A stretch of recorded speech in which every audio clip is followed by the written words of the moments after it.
Dom Casmurro, Capitu, traiu o Bentinho, terceiro vídeo. Então, eu terminei o vídeo passado nessa longa digressão, que talvez nem tenha, não seja nem tanto pertinente assim, mas história boa a gente tem que contar quando a gente tiver qualquer desculpa, qualquer pretexto. Então a gente terminou o vídeo passado com eu falando que Édipo prometeu: eu vou encontrar essa pessoa que está trazendo tal maldição para o reino e eu prometo que eu vou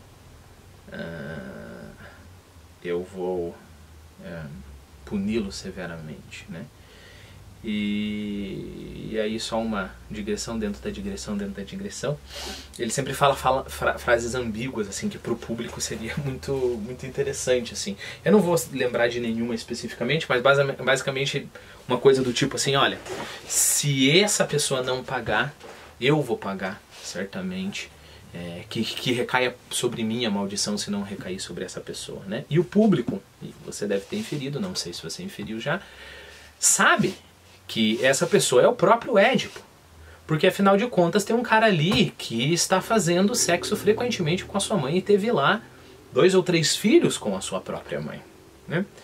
E aí a peça acontece nesse crescendo, né? Esse crescente de descoberta, e aos poucos ele vai descobrindo o que aconteceu. Quando ele descobre o que aconteceu, ele pega um tipo de alfinete assim, que a mãe dele usava para prender. Ele fura os próprios olhos. Isso não encena no teatro, né? A gente sabe que ele foi no quarto, furou os próprios olhos, vazou os próprios olhos. Eu gosto dessa expressão porque fica mais nítido o que ele teve que fazer. Não é só... É claro, uma coisa é a outra, né? Mas você fura os seus olhos, você vaza os seus olhos, ficou cego, a mãe dele se enforcou. E ele saiu pelo mundo andando aí como um cego exilado da sua própria pátria, né? Isso porque, claro, quando ele matou o cara na estrada, o cara dele era o cara que ele matou era o próprio pai. Ele estava fugindo do pai e da mãe dele, só que na verdade ele não estava fugindo do pai e da mãe dele, ele estava fugindo do pai e da mãe dele adotivos.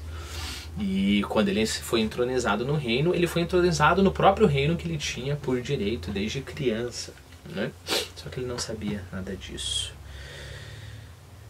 Então, por que eu falei isso? Por que eu fiz essa longa digressão, né? Eu quero que você tenha em mente que tragédia, a gente hoje em dia tem essa concepção, né? Tragédia como uma coisa muito triste. E não é à toa, né? Pelo amor de Deus. Pelo amor de Deus, olha o que aconteceu com esse cara. Mas também há aí um forte elemento de destino, né? Fado. É isso que vai acontecer. Esse destino inexorável. Não importa o que você fizer, ele não muda, né? Esse destino. Abrindo um parênteses, é claro que outras pessoas vão falar também que tragédia é simplesmente um gênero. E é verdade, né? Eu estou usando esse significado que eu estou falando para vocês, mas tragédia... Tem tragédias que nem acontece esse tipo de coisa, nem é tão triste assim, esse tipo nem tem tanto forte esse elemento do destino. Tragédia é simplesmente o teatro grego nessa época. Bom, isso só por desencargo de consciência para que você saiba. Mas é esse segundo... essa segunda definição de tragédia que eu quero que você tenha em mente. Não a primeira, de só uma coisa muito triste, e não a terceira, que é um gênero literário lá. Essa coisa que tem a ver com o destino também, né? Tem a ver com... É um tipo de círculo, círculo, que você não consegue sair, né? Édipo foi para um lado, foi para o outro, tentou aqui, tentou ali, e ele estava voltando para o destino dele. Todo momento estava voltando para o destino dele. Todo momento. Bom, a gente poderia falar sobre o Otelo também, mas vamos direto para o nosso Bentinho. Vocês vão lembrar, se você assistiu os meus vídeos lendo Dom Casmurro, que em alguns momentos durante o vídeo eu tentei achar uma solução para aquilo. Porque me desesperou pessoalmente, né? Então tá, o que eu faço? Eu amo a Capitu. A Capitu é o amor da minha vida, o que eu faço? Não, então eu vou decidir confiar nela. Tá, mas você vai decidir confiar nela. E todo dia que você acordar, você vai ver esse menino que é igualzinho o teu melhor amigo. Que coincidência que é essa? Ah, não, então eu vou me separar dela. Não, então vou simplesmente acabar com tudo. Mas e se não for? Você está perdendo o teu grande amor da tua vida. Ela ainda te ama, é certeza absoluta que ela ainda te ama. E você está perdendo o grande amor da tua vida, você está destruindo a vida desse menino que você amava tanto. Baseado nessa dúvida, o que você vai fazer? Né? E aí você fica de um lado para o outro, sempre voltando ao mesmo destino, sempre voltando ao mesmo desespero. Eu acho que é isso que é o importante. É como se fosse assim, a revelação do Édipo na nossa tragédia foi só lá no final. A revelação do Bentinho é aquela revelação que sempre volta. E ele tenta, não, mas talvez não seja. E volta, mas talvez seja. E mais uma vez, e ele fica naquilo ali. E essa é a grande tragédia do Bentinho. Então, se a gente tirar o elemento da dúvida nessa questão, a Capitu traiu ou não traiu, então simplesmente toda essa genialidade dessa tragédia, ela foi para as cucuias, né? Não tem nada não. Só é tão forte a narrativa do Dom Casmurro porque ele nos coloca lá no meio da tragédia, né?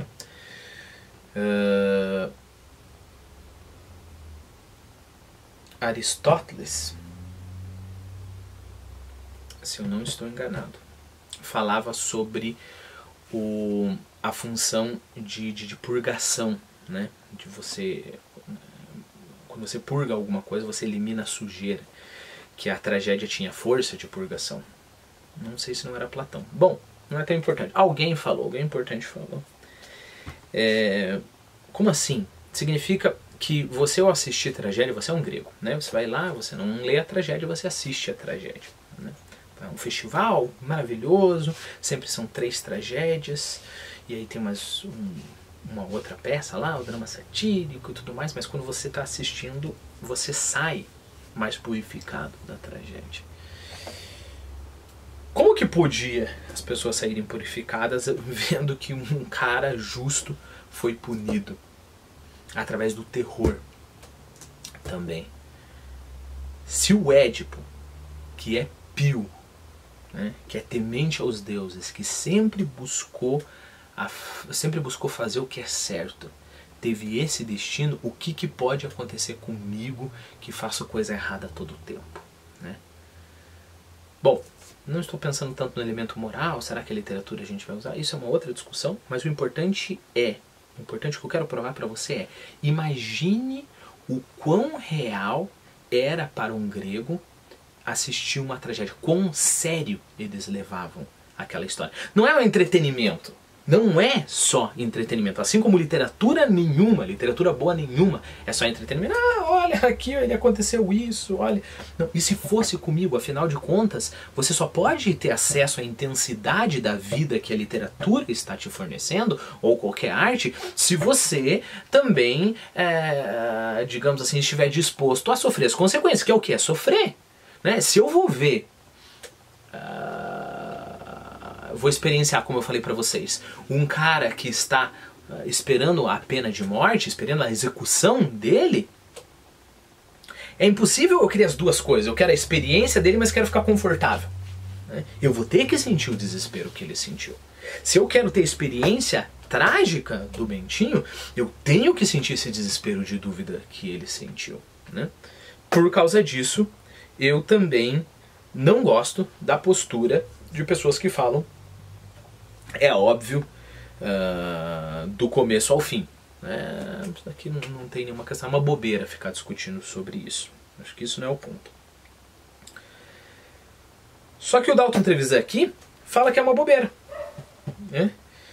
O conto começa assim: até você, cara, o enigma de Capitu, essa não. E aí ele vai fazendo o argumento dele. Então eu poderia simplesmente, não vou ler Dalton Trevisan não, porque eu já resolvi. Não, eu vou ler por 2 motivos. Primeiro, porque os argumentos dele são interessantes E aí você vai ver, eu já vou te dar um spoiler, né, da minha proposta. A minha proposta aqui é mostrar, essa é a minha conclusão. Então se você quiser, eu estou demorando demais nesses vídeos, veja essa conclusão aqui, pronto, fecha os vídeos e pronto. Eu quero mostrar pra você, e aí por causa disso eu quero relembrar todos os argumentos que as pessoas me contaram. Eu quero mostrar pra você que é muito certo e é muito óbvio e é muito forte esse elemento da dúvida. É isso que eu tenho a certeza. Eu não tenho a certeza se a Capitu traiu ou não traiu. Eu não sei. Às vezes eu penso que sim, às vezes eu penso que não. Às vezes eu penso que eu tenho que tentar esquecer e só ficar com a Capitu e tentar parar de pensar sobre isso. Às vezes eu tento falar, não, então eu tento esquecê-la, então eu vou começar a trair a Capitu também. Mas aí eu mudo de ideia, e aí às vezes eu penso que existem coincidências enormes na vida, e aí eu fico nesse pêndulo. Então eu não tenho uma resposta, mas a resposta que eu tenho para te dar é: a dúvida é certeza que existe. E essa dúvida é o elemento essencial na obra Dom Casmurro. Essa dúvida é essencial, ok? Para a experiência trágica do livro. Então quer dizer que eu não posso tentar de verdade achar uma solução? Pode. Se você tem uma posição e você realmente acredita nela, ótimo. É isso que você devia estar tentando fazer mesmo. Não, como eu falei pra você, não exagere nisso. Tem muitas outras coisas no livro, né? Não pense que o livro se resume a isso, mas é isso que você devia estar fazendo. Bom, esse é o primeiro motivo pelo qual eu ainda vou ler aqui o conto do Dalton. O segundo motivo é o seguinte: pode ser que essa dúvida ela tenha estado no livro, e não sei se o Dalton falaria isso, mas eu acho que o Dalton falaria isso, porque ele é muito mais maturo que simplesmente assumir uma postura ingênua. Ele falaria, não, exatamente, tem toda essa dúvida, tem todo esse elemento trágico, você está certo, mas isso, duas coisas, aconteceu no miolo do livro ali, até a gente não sabia as outras informações, e aconteceu para o Dom Casmurro, não para a gente. Então a gente pode simpatizar, ficar ali na situação do Dom Casmurro, mas a gente sabe o que aconteceu, né? Então essa poderia ser uma resposta muito válida. Bom, no próximo vídeo, então, eu leio essa história do Dom, esse conto aqui, e aí vamos tentar falar sobre algumas coisas específicas sobre essa traição.